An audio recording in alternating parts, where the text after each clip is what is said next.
Chucky was not created by voodoo. He was born evil, and the doll came later. Everyone knows Chucky as the foul-mouthed killer doll from Child's Play. The red hair, the overalls, the knife.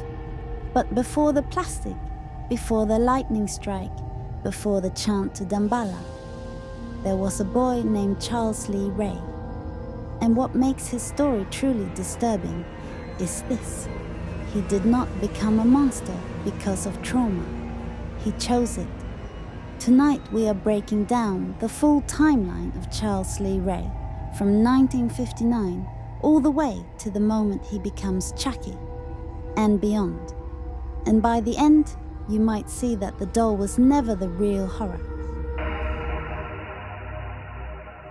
Charles Lee Ray was born on March 12, 1959. We do not see much of his early childhood at first. For decades, fans assumed maybe something tragic shaped him. Maybe abuse, maybe neglect, maybe some terrible accident. But the TV series flips that idea on its head.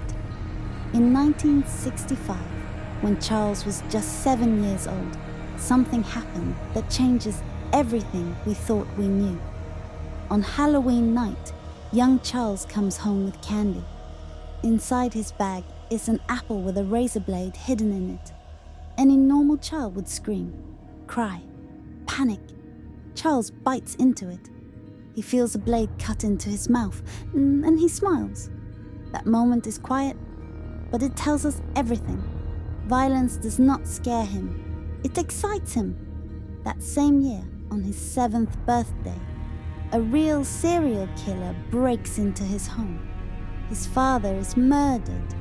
His mother hides with Charles in a closet. But Charles sneaks in a pocket knife.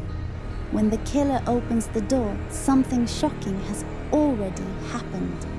Charles has stabbed his own mother. Not out of fear, not by accident. He did it to help the killer. The murderer is impressed. Instead of killing Charles, he teaches him something. A good killer always covers their tracks. This is important. Charles was not shaped by a killer. He impressed the killer. His parents die in 1965. He becomes an orphan, and the darkness inside him is no longer hidden. Charles is sent to the Burlington Home for Wayward Boys in South Jersey. There, he meets Dr. Amanda Mixter. A therapist is supposed to help a child heal. Instead, she encourages him. She praises his violent thoughts. She asks him how he prefers to kill, plan or spontaneous. Charles says he enjoys both, but spontaneous murder gives him more thrill. Instead of stopping the monster, she feeds it. By 1972, Charles is 14 years old, angry, confident, already thinking like a predator. When a janitor humiliates him by ruining his shoes, Charles stabs him with his pocket knife. He hides the body in the woods. Then he does something twisted. He cuts off the janitor's hand, replaces it with a hook.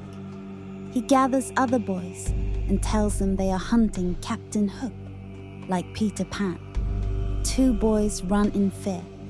One stays. That boy is Eddie Caputo. Charles has found his first loyal follower. Fast forward to 1986. Charles is now an adult, a full serial killer. He is at a nightclub when he meets a red-haired woman who is not afraid of him. She does not flinch when he pulls a knife. She encourages him. She helps him finish a kill. Her name is Tiffany Valentine, and she gives him a nickname. You should be Chucky. This is where the persona is born. Charles Lee Ray is the man. Chucky is the brand. Together, Charles and Tiffany become a killing couple. They steal a Pontiac after murdering a car salesman. They move to Chicago. They kill delivery drivers. Random victims. Anyone in their path. Charles studies voodoo during this time. He learns about Damballa. He learns that death does not have to be the end. But here is the problem. Charles loves control. He loves power. And he does not like sharing. He starts killing without Tiffany. She feels betrayed. And in a moment of anger, she calls Detective Mike Norris and tips him off. The hunter becomes the hunted. This is the most important date in the entire franchise. November 9th, 1988. Charles is shot while fleeing police. He runs into a toy store. He is bleeding out. Detective Norris is closing in. Charles grabs a good guy doll. He wears the heart of Damballa, amulet, and he chants, "Lightning strikes the store." Charles Lee Ray dies, and Chucky is born. That same night, a 6-year-old boy named Andy Barkley receives a good guy doll for his birthday. Chucky's soul is now trapped in plastic. But here is the twist. The longer Chucky stays inside the doll, the more human it becomes. Veins, blood, organs. The plastic body starts changing because the human soul is still inside. And over time, Chucky learns to do something even worse. He learns how to split his soul. Multiple dolls, multiple Chuckies. The killer who refused to die now refuses to be limited. Chucky keeps coming back, but immortality has rules. Each time he transfers his soul, it grows weaker. It is no longer fresh from a human body. He becomes more unstable, more desperate. By the time we reach season 3 of the TV series, something shocking happens. Damballa turns his back on him. Chucky begins to age.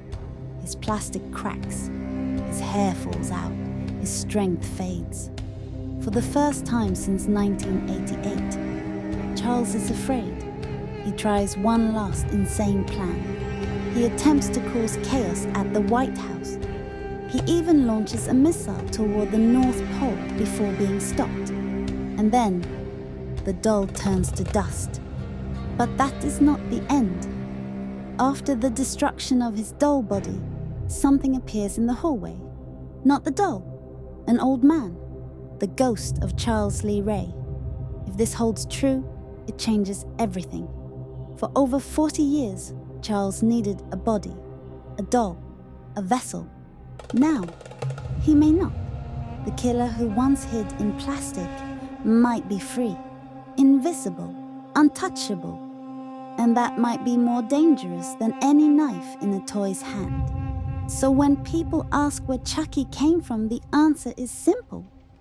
He did not start in a toy factory. He did not start with voodoo. He did not start with lightning. He started as a boy in 1965 who smiled while bleeding. Charles Lee Ray was not created by tragedy. He was not pushed into darkness. He walked into it willingly. The doll was just the mask. The real horror was always the man. If you want the full breakdown of more of your cult classic horror movies, click the playlist on screen now.